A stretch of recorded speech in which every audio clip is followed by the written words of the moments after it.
नमस्कार, मैं ओम प्रकाश सस्क। आज बात विभाग में हम लोग बिहार में बन रही सरकार पर चर्चा करेंगे। बिहार में जो सरकार बन रही है वो अब तक मजबूत बिहार की सबसे कमज़ोर सरकार है। इसे मानने में किसी भी आदमी को हिचक नहीं होनी चाहिए। राजनीतिक विश्लेषक भी ज़रूर यह मानेंगे कि मजबूत बिहार में इस बार सबसे कमज़ोर सरकार बन रही है। सबसे कमज़ोर क्यों और सबसे मजबूत क्यों? बिहार को हम मजबूत क्यों कहते हैं और बिहार को कमज़ोर क्यों कह रहे हैं? बिहार में बनने वाली सरकार को कमज़ोर क्यों कह रहे हैं? दरअसल बिहार एक ऐसी ज़मीन है, एक ऐसी धरती है, एक ऐसा भूभाग है जिसने पूरी दुनिया में अपने तेज का, अपने बुद्धि का, अपने ज्ञान का लोहा मनवाया। उस बिहार में इस बार लोकतंत्र की बात भी अगर आती है तो वैशाली में माना जाता है कि देश का सबसे बड़ा नहीं बल्कि दुनिया का सबसे बड़ा लोकतंत्र, और लोकतंत्र की शुरुआत भी वैशाली से हुई थी। तो इतने बड़े लोकतांत्रिक राज्य में जिसने दुनिया में अपना डंका बजाया, इतने बड़े बौद्धिक यानी नालंदा जैसे विश्वविद्यालय की बात जहाँ होती है, जहाँ चाणक्य, अशोक, मौर्य की बात होती है, उस सूबे में सबसे लोकतंत्र में सबसे कमज़ोर सरकार अगर बन रही है तो बिहार में बन रही है। 43 सीटों वाले दल का आदमी मुख्यमंत्री बन रहा है। 74 सीटों वाले दल का समर्थन उसे मिल रहा है। 4-4 सीटों वाले दल का समर्थन मिल रहा है। लेकिन दूसरी तरफ 75 सीटें लाके, 76 सीटें लाके सबसे बड़ा दल विपक्ष में बैठेगा। उसके सहयोगी के तौर पर सबसे ज़्यादा 16 सीटें लाकर कांग्रेस विपक्ष में बैठेगी और माले 16 सीटें लाके वो भी विपक्ष में बैठेगा। यानी जिन लोगों ने ज़्यादा सीटें हासिल की अलग अलग ढंग से, उन्हें विपक्ष में बैठने की मजबूरी होगी। और समेकित आंकड़ा दोनों महागठबंधन और गठबंधन का देखें, यानी एनडीए और महागठबंधन का देखें, तो 126 सीटों के साथ सरकार चलाएगा और दूसरा 110 सीटें लाने के बाद विपक्ष में बैठेगा। आरोप प्रत्यारोप की बात छोड़ दें तो इतना तय है कि बिहार में लोगों ने जो जनादेश दिया वह जनादेश टक्कर का जनादेश था, जिसके बारे में अफवाहें तो यहाँ तक हैं कि काउंटिंग में गड़बड़ी हुई और उस गड़बड़ी में जीतती हुई पार्टी, जीतते हुए गठबंधन को किनारे किया गया। लेकिन हम उस पर भरोसा नहीं करते हैं। इसलिए भरोसा नहीं करते हैं कि यहाँ जिस देश में एक वोटों से सरकार गिरती है, आदमी हारता है, आधे वोटों से कोई राज्यसभा का सदस्य नहीं बन पाता है, उस देश में 13 सीटें या 16 सीटों के अंतर से बनने वाली सरकार तकनीकी तौर पर जायज़ है, लेकिन कमज़ोर ज़रूर है। कमज़ोर इस मामले में कि बीजेपी ने अपने 2 डिप्टी सीएम के चेहरे खड़े कर दिए हैं। यानी जेडीयू के सीएम के तौर पर अगर नीतीश कुमार होंगे तो उनके बगल में बीजेपी के 2 डिप्टी सीएम होंगे। बीजेपी की शर्तों के मुताबिक स्पीकर भी उसी का बनना चाहिए। हालांकि अभी इस पर जिद चल रही है, बातचीत चल रही है, लेकिन अंततः नीतीश कुमार को कमज़ोर होकर इसको स्वीकार करना पड़ेगा। नीतीश कुमार की कमज़ोरी वहीं झलकी जब उन्होंने सरकार चलाने के लिए, उसका नेतृत्व करने के लिए अपनी हामी भरी, यानी वहाँ उनकी सबसे बड़ी पराजय वहीं हो गई।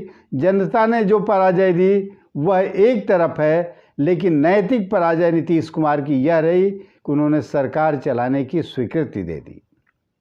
बीजेपी अपने अब तक की रणनीति में लगातार कामयाब होती रही है, इसे किसी को मानने में अतिशयोक्ति नहीं होनी चाहिए कि बीजेपी की वजह से चिराग पासवान पनपे, चिराग पासवान बागी हुए, एनडीए में रहते हुए उन्होंने सबसे ज़्यादा अगर किसी का नुकसान पहुंचाया तो बीजेपी को तो कम पहुंचाया बीजेपी को भी, लेकिन कम।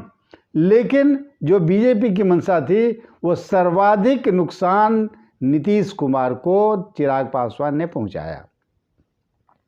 यह बीजेपी की एक रणनीति थी। बीजेपी की दूसरी रणनीति थी कि नीतीश कुमार ही मुख्यमंत्री बने, जिसका अनुमान बीजेपी ने पहले लगा लिया और कहा कि हमारी सीटें अगर बढ़ती भी हैं तो हमारे मुख्यमंत्री नीतीश कुमार होंगे।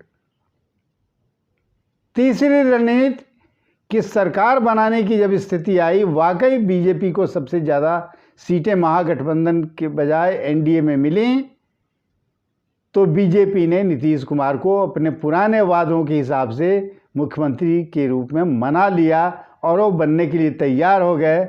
ये उनकी सबसे बड़ी कमजोरी है, जिसकी वजह से मैं बोल रहा हूँ कि मजबूत रहा है बिहार, मजबूत रही है बिहार की धरती। उस धरती पर एक सबसे कमज़ोर कोई सरकार बनेगी तो वो नीतीश कुमार की होगी, जो नीतीश कुमार के अपने मन से, अपनी योजनाओं के तहत, अपने तरीके से वो सरकार चला पाएंगे, इसमें मुझे संदेह है। मुझे संदेह इसलिए है कि जिस दृढ़ता से उन्हें 7 निश्चय की योजना बनाई और 7 निश्चय पर उन्होंने काम करना शुरू किया, शायद उस तरह से दृढ़ निश्चय इस बार वो रख पाएंगे कि नहीं रख पाएंगे। यद्यपि कि उन्होंने चुनाव के दौरान ये वादा किया था कि जो मेरे 7 निश्चय थे वो कभी भी नहीं छूटेंगे, मैं जीतूंगा, जनादेश मिलेगा तो मैं उस पर काम करूंगा। बीजेपी की एक और चाल जो कामयाब हुई कि उसने आज जिन 14 मंत्रियों की लिस्ट तैयार हुई है मुख्यमंत्री समेत, उसमें बराबर के लोग हैं।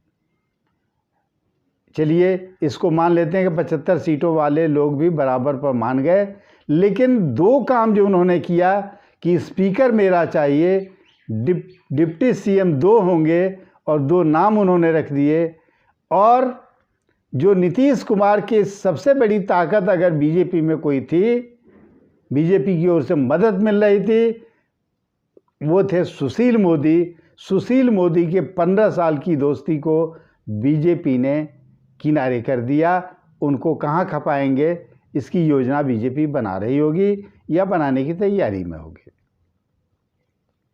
अब सवाल ये आता है कि नीतीश कुमार करेंगे क्या।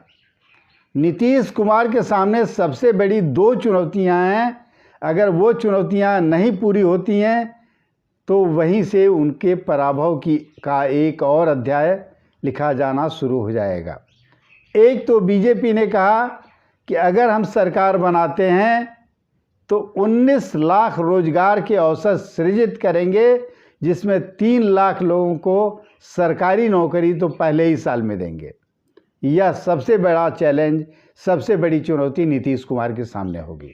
नीतीश जी आज 4 बजे शपथ ग्रहण करेंगे राजभवन में। नीतीश जी का शपथ ग्रहण समारोह होगा, उसमें और अभी सुबह 8 अभी 14 मंत्रियों की सूची के बारे में सूचना मिल रही है कि 14 लोगों के नाम तय हो गए हैं। डिप्टी सीएम के तौर पर बीजेपी के 2 लोग, एक रेणु और एक जो नेता चुने गए हैं वो लोग शामिल होंगे, तार कुमार शामिल होंगे। तो ये रहा। और इस समारोह में पूरे चुनाव के दौरान जो इन्होंने बिहार से अपनी दूरी बनाए रखी, वह आदमी यानी अमित शाह आएंगे, राजभवन जाएंगे एयरपोर्ट से, समारोह में शामिल होंगे शपथ ग्रहण के, और वहीं से निकल के सीधे एयरपोर्ट जाएंगे, वहाँ से निकल जाएंगे। जेपी नड्डा बीजेपी के राष्ट्रीय अध्यक्ष भी पहुँचने वाले हैं। 1-2 और कद्दावर नेता हो सकते हैं, लेकिन इनके मुकाबले उनकी औकात कम होगी, इसलिए उनका नाम गिनाने की ज़रूरत नहीं है। हाँ, एक नई सूचना ये आई है कि तेजस्वी यादव जो विपक्ष के सबसे बड़े नेता हैं, बल्कि मुख्यमंत्री के रूप में प्रोजेक्ट करके महागठबंधन ने उनको चुनाव लड़ा था, वो उन्होंने मना कर दिया कि हम शपथ ग्रहण समारोह में शामिल होंगे। और इस मना करने के पीछे उनका तर्क यही है कि उनके लोगों को काउंटिंग में गड़बड़ी करके हराया गया 17 वोटों से, 50 वोटों से, 100 वोटों से, 200 वोटों से, इसलिए वो शामिल नहीं होंगे। बाकी सरकार बनेगी, आज सरकार चलेगी भी कल से, लेकिन सरकार अपने मन का कर पाएगी या जो वादे बीजेपी की ओर से कर दिए गए हैं और बीजेपी सरकार में शामिल है, इसलिए वो वादे पूरे करने की जिम्मेवारी सरकार के मुखिया की होगी, नीतीश कुमार की होगी, जो बड़ा आसान काम नहीं है, बड़ा मुश्किल काम है। 10 लाख लोगों को सरकारी नौकरी देने की जब बात तेजस्वी यादव ने कही तो इसका मजाक जिस तरह से उड़ाया गया कि इतने पैसे कहाँ से आएंगे, इतनी नौकरियां कहाँ से आएंगी, लेकिन बीजेपी ने 19 लाख रोजगार की बात की है। रोजगार यानी कल कारखाने भी खोलने होंगे, उनको नए कारखाने लगाने भी पड़ेंगे, नए रोजगार के अवसर सृजित करने होंगे। अभी बिहार की हालत यह है कि सरकारी तौर पर अगर रोजगार की बात करें तो वो सिर्फ और सिर्फ मनरेगा उसके पास है जिसमें काम मिल सकता है। इसके अलावा रोजगार का और कोई साधन बिहार में नहीं है। यही वजह रही कि जिन प्रवासियों ने कष्ट सहकर अपनी धरती को कबूल किया, उनको फिर मजबूरी में उन्हीं शहरों में लौट जाना पड़ा जहां से वो लौट के आए थे। तो आज की बात विभाग में इतना ही। शाम को शपथ ग्रहण के बाद फिर हम लोग रात में एक बार समीक्षा करेंगे कि क्या हुआ, क्या नहीं हुआ, ऐन मौके पर किन किन चीज़ों में परिवर्तन हो गया, क्या होना चाहिए था। क्योंकि राजनीति में कोई भी चीज़ स्थिर नहीं होती, पल पल चीज़ें बदलती हैं। जब तक वो पूरा शेप नहीं ले लेता है तो वो क्या क्या चीज़ें बदलती हैं यह देखना बाकी है। आज की बात यहीं ख़त्म करते हैं। नमस्कार। एक आग्रह ज़रूर करेंगे कि अगर मेरा वीडियो आपको पसंद आता है, सार्थक समय यूट्यूब चैनल है, सार्थक समय खोलिए, या इसी एपिसोड को जब आप देखेंगे खोलेंगे तो एक सब्सक्राइब का बटन होगा, लाइक का बटन होगा, शेयर का बटन होगा। तो पहले सब्सक्राइब कर लें, पसंद आए तो लाइक कर दें, और अच्छा लगे तो अपने दूसरे साथियों मित्रों को फेसबुक, व्हाट्सएप, इंस्टाग्राम जहां शेयर करना चाहें आप कर सकते हैं। नमस्कार।